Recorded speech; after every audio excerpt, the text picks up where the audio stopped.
receptors to produce an intense visionary hallucinogen. This is an extremely interesting and, to this day, unanswered question. It tastes horrible, by the way. It tastes, my version of what it tastes like is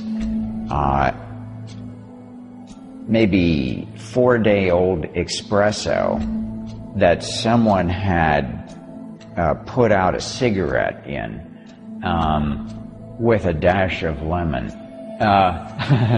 And so you gag it down, and then after a while your mind starts to have a plasticity and an openness, and it remains that way for about 4 or 5 hours, which is can be quite beautiful. If you've seen any of the tapestries of the Inner Mind Cathedral in the DMT state, that extends it for hours. So it's kind of a shame not to take ayahuasca if you're going to do DMT, because geez, you can extend the journey to several hours. Well, DMT is a tryptamine, so is LSD. LSD is a laboratory invention. It's a chemical modification of an ergot alkaloid. But in terms of their pharmacology, they're quite similar. They both impact certain kinds of serotonin receptors in the brain, through which most people propose that these drugs have their effects. I would say the main difference is that DMT is quite short-acting and LSD is quite long-acting.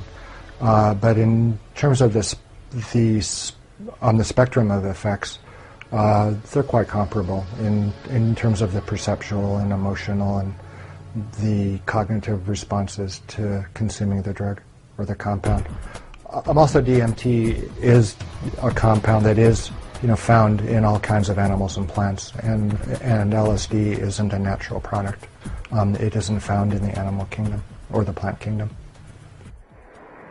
In ayahuasca, the effects of DMT begin a lot slower, probably within a half hour, maybe an hour, and they peak in around 2 to 3 hours, and they're usually resolved between around 6 hours or so. So even though it's a slower effect, the quality of the response is the same. LSD was always a bit of a commitment, because you've got at least 8 hours that you're committed to this altered state. And so you have to arrange your life wisely to support that.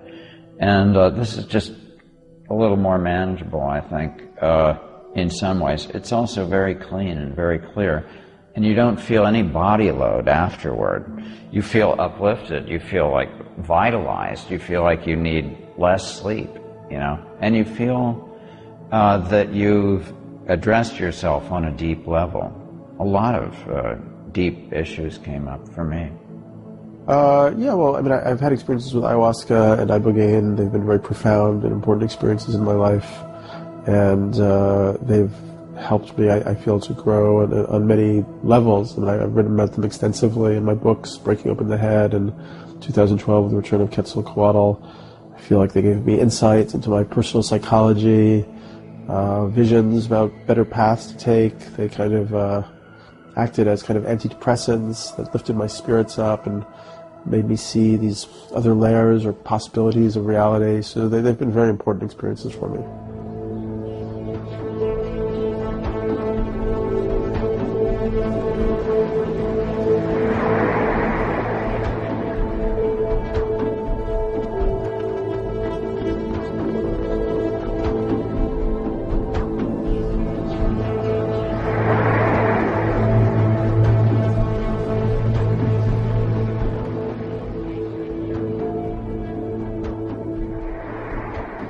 telepathic and group mind states are induced by this particular plant mixture. And it's particularly interesting in the light of the fact that the chemical constituents which make it go are in fact found endogenously in the human brain. These are not exotic compounds from the point of view of ordinary human brain chemistry. So there is a suggestion there that manipulation of neurohumoral compounds, brain neurotransmitters, and that sort of thing may in fact open the door to untapped areas of human potential. One of the games my brother liked to play with the mushrooms was, in this dialogue situation, he was always saying, tell me something I can't possibly know, right? And that will validate that it's not me, that this is coming from. I don't know that he ever succeeded in getting it. It's very cagey, they're very tricky that way. It's, but occasionally they do seem to tell people things that they can't possibly know, or that they've never thought about in quite that way. Now it's come out, for example, that Crick's insight into the structure of DNA was assisted by LSD, and he reluctantly but finally admitted that was a big influence. And many computer scientists, Steve Jobs has said LSD's been very useful for his creativity. Kary Mullis, the Nobel Prize winner who figured out the PCR chain reaction, has been quite upfront about it.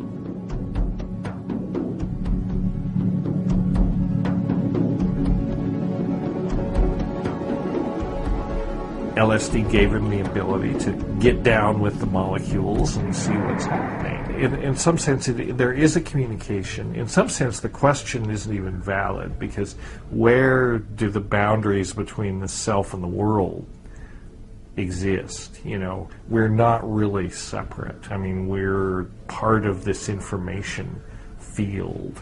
And, this notion that consciousness, I do think that consciousness it's like a property of the continuum. It's like the old physicist concept of the ether or something.